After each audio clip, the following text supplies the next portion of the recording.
Hi, and welcome to lecture number 1 about chapter 1 in Intro to Data Science. Hopefully you've already gone through the welcome and week 1 overview video. If not, take a minute and go watch that one.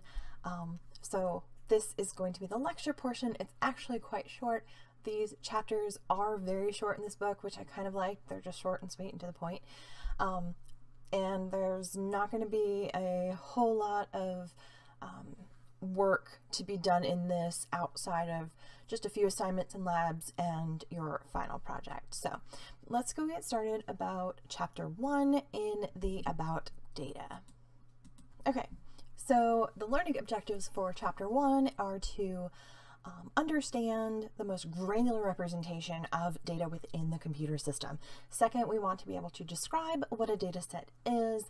And last, we're going to understand some very, very basic functions in R to build a data set.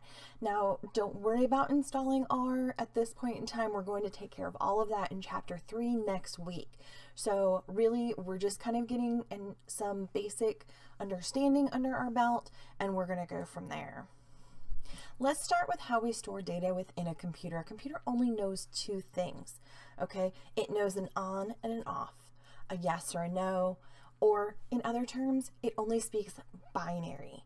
The word comes from, bit comes from the word, combination of the word binary and digit, and a single bit is the most basic unit that a computer understands. There's only 2 possibilities, a 0 and a 1, an on and an off. The text uses the words yes and no, but in the end it means the same. Now, usually we have messages that are more than 1 digit. So then what are we going to do? Let's look at what happens when we add an additional digit. Each of the 2 digits have 2 possibilities. So therefore, in total, there's 4 possibilities available. Each time you add an additional digit, you increase that number of possibilities by multiplying the previous number of possibilities by 2. So 3 digits gives 8, 4 digits gives 16. So you can also look at that as saying the total number of possibilities is equal to 2 to the number of digits that you have available. Once you get to 8 bits, you've got 256 possibilities, okay? 8 bits put together is known as a byte. Okay, 1 byte contains enough room to hold things such as the alphabet, both upper and lowercase, and various other characters like those shown in this ASCII table. Binary is not natural for us to read. So typically what we're going to do is convert that binary into a decimal or a hexadecimal, which is a base 16, or an octal, which is a base 8. Most of the work that we do in this course is all going to be decimals, but there are tons of different free converters out there on Google if you need to do that conversion. Let's watch a short video on binary numbers. I wasn't serious when I came up with this idea, but you know how these things get out of hand. Listen up, each of my fingers is a digit, but instead of 1, 10, 100,000, please, which is the power of 10, try it again with 1, 2, 4, 8, 16, round from 1 to 8. And instead of 1s and 0s, just use your fingers, 1, 2, 3. So this way you're counting your hands is binary, it's going to make it easy to write the page values on my fingertips. Count the 1, 2, 3. Plus 2, that's 6. 16 plus 2, 8. You can do it up, hands down, put those digits on the ground. Now do it with me. 1, 2, 3, 4, 5, 6, 7, 8. Hands at 1, 2, 3, 4, 5, 6, 7, 8. Now, high in binary looks something like this. 1.001001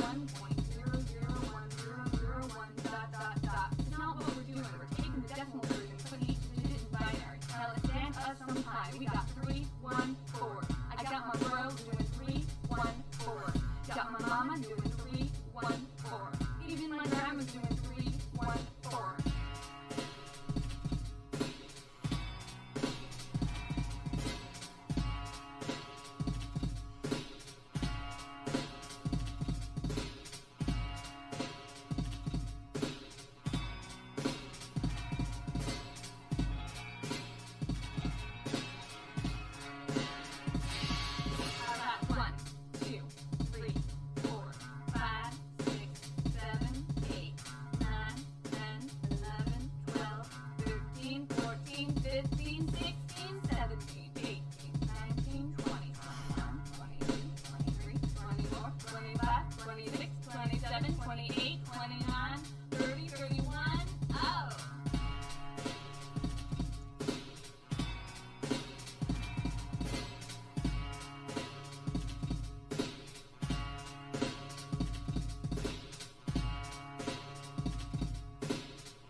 So that was fun, right? So now that we talked about being able to put bytes together to make a string or text, it's not always pretty to look at, okay? So this long lines of ones and zeros actually says this is a piece of text. That is miserable, but that's how the computer is able to understand. This is where programming languages such as R and Python and other those that are out there come into play, okay? So first, exposure to R, we're going to type the command my text, a less than sign and a dash, and then a quote, this is a piece of text. The name my text is then given to the storage area in the computer large enough to hold the text within the quotes, okay? So in R, you use the an arrow, they call it an R arrow, but really it's a less than with a dash. And again, don't get too involved in the R. We're just giving you some exposure. In chapter 3, we're going to go into installation and using R. Just like we combined bits to make a byte, we can keep adding those bits to expand into much larger structures. 256 sounds like a lot of data, but in reality, it wouldn't be enough to hold all of the high school students in a single county. 32 bits or 4 bytes is big enough for flexibility in handling integers, capable of doing floating point numerics as well as characters. And when you're looking at 32 bits or 4 bytes, it can actually store over 4 billion different data points. An important thing to remember, though, is that text is stored differently than numerals are. We also need to realize that an integer or a whole number is stored completely differently than a floating point number or a decimal number. So far, we've only looked at one item at a time, but typically with data science, we want to look at things as a group. The easiest way to do this is to look at the group of data that are all stored the same way, or they all have the same type of data, okay? These items are considered to be of the same type or of the same mode of storage. So for example, if we have a list of ages of all of our family members, they would actually be just plain integers because we're just going to go with whole numbers, and it can be easily stored together within those 32-bit. Lastly, we're going to take a quick look at creating one of these simple lists in R. R is an open source, free data program. Again, we're going to get into this a lot more starting in chapter 3 next week. These are just introductions. A list with all items in the same mode is known as a vector. Okay, we create a vector very easily by listing all of the values separated by commas within parentheses. The letter C on the outside of those parentheses stands for combine, and you'll get used to using a lot of these terms and what they mean. Okay, all you're really saying is to combine these objects together.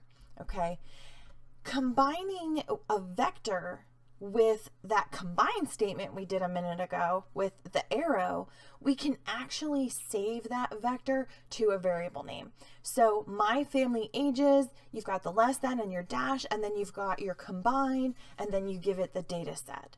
Once we do this assignment, it's officially known as a data set. So congratulations, we just made our first data set. As a recap, in the heart of the computer, all the data is represented in binary, okay? One binary digit is a bit. It's the smallest chunk of data that we can send from one place to another. Although computers are going to speak binary, computers and software is out there to help represent data in a more convenient form for people to actually read. 3 important representations are your characters or your text, integer for representing your whole numbers, and a floating point, which is going to give you your decimal point numbers. Numbers and text can be converted in or collected into lists, which the open source free program R calls vectors. A vector has a length, which is the number of items in it, and a mode, which is the type of data that is actually being stored in that vector. In order to be able to remember where we stored pieces of data, we have the assignment statement.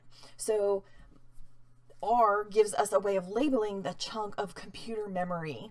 Some people might refer to this as a variable. If we gather up one or more variables into a sensible related group, we can refer to that as a data set.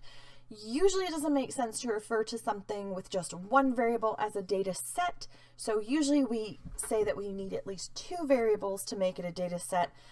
Technically though, even our very easy My Family Ages counts as a data set, albeit very tiny one.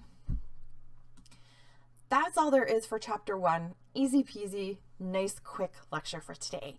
So next class, we're going to be going into chapter 2, identifying data problems. After we do chapter 2, there is an assignment that is associated to that, assignment 1. And please make sure that you go into the overview video where I go into the final project information, as whether you're going to do it as a team or individually is due by the end of this week. So I hope that you guys enjoyed this brief introduction for class 1. So enjoy. I'll see you on Thursday.